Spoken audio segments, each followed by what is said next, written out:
ভাতা শুনানির আগে আজ ফের রাজপথে চাকরিহারারা। আজ বিকাশ ভবন অভিযানের ডাক 2016 গ্রুপ সি ও গ্রুপ ডি চাকরিহারাদের। যোগ্য অযোগ্যদের তালিকা প্রকাশের দাবিতে এই অভিযান।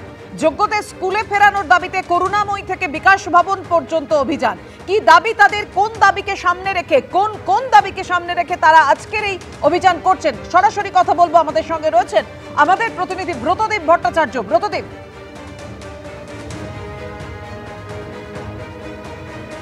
শিক্ষক শিক্ষিকারা আন্দোলন চালিয়ে যাচ্ছেন। এর আগের দিন আমরা তাদের অভিযানের দিন পুলিশের ধরপাকড় দেখেছিলাম। তার পাশাপাশি আজকে গ্রুপ সি গ্রুপ ডি যারা সুপ্রিম কোর্টের নির্দেশে যারা ওই চাকরি হারিয়েছেন 2016 এসএসসির এই প্যানেলের, তারাও কিন্তু আজকে একটা অভিযানের ডাক দিয়েছেন। তাদের যেটা দাবি যে গ্রুপ সি গ্রুপ ডি কর্মীদের নিয়ে কোনো সুনির্দিষ্ট বক্তব্য তেমন কিছু পাওয়া যায়নি সরকারের তরফ থেকে।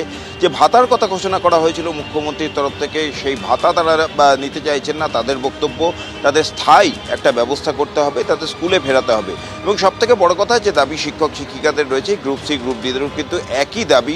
তাদের যেটা বক্তব্য, সরকারের তরফ থেকে যোগ্য করা আর অযোগ্য করা সেটা একটা সুনির্দিষ্ট বক্তব্য সরকার থেকে পেশ করা হোক, সেই তালিকা পেশ করা হোক। এবং যারা যোগ্য রয়েছেন, যাদের দুর্নীতির সঙ্গে কোনো যোগ নেই, সেই সমস্ত গ্রুপ সি গ্রুপ ডি কর্মীদের যেন সরকার স্কুলে ফেরায়, সেই দাবিতেই আজকে আবার তারা পথে নামছেন। করুণাময়ী মোড় থেকে তারা বিকাশ ভবন অভিযানের ডাক দিয়েছেন। এখন পুলিশের কাছে তারা এই অভিযানের জন্য একটা অনুমতি চেয়েছিলেন, কিন্তু তাদের তরফ থেকে লিখিত একটি আবেদনও করা হয়েছে।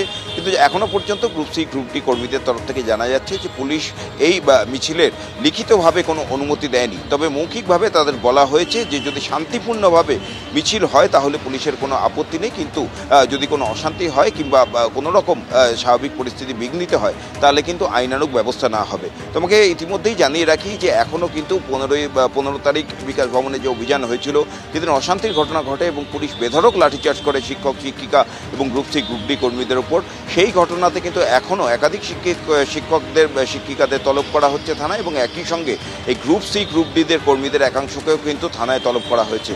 গতকালেও একজনকে ডাকা হয়েছিল, তাকে জিজ্ঞাসাবাদ করা হয়, এবং আজকেও এই গ্রুপ সি গ্রুপ ডি কর্মীদের আন্দোলনের যারা নেতৃত্ব দিচ্ছেন তাদের মধ্যে একজনকে ডাকা হয়েছে এবং তাকেও জিজ্ঞাসাবাদ করা হবে। যেটা গ্রুপ সি গ্রুপ ডি কর্মীরা জানাচ্ছেন যে তারা আজকে এই করুণাময়ী মোড়ে সকাল 10:30 নাগাদ সেখানে জমায়েত হবেন এবং এখান থেকেই শান্তিপূর্ণভাবে তারা মিছিল করে যাবেন বিকাশ ভবনে এবং সেখানে গিয়ে তারা প্রতিবাদ জানাবেন এবং দাবি রাখবেন যাতে দ্রুত যোগ্য যে সমস্ত গ্রুপ সি গ্রুপ ডি কর্মীরা রয়েছে তাদের যাতে স্কুলে ফেরানো যায় এবং তাদের স্থায়ী একটা ব্যবস্থা।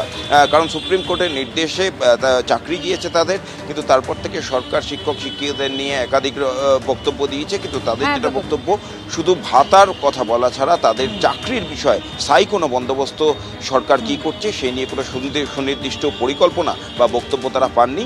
তাই সেই বিষয়ে কোনো স্থায়ী একটা সমাধান সূত্র খোঁজার জন্যই তারা তার দাবিতেই আজকে তারা আবার পথে নামছেন। আমাদের নজর থাকবে সেদিকে। ধন্যবাদ তোমায় এই মুহূর্তে।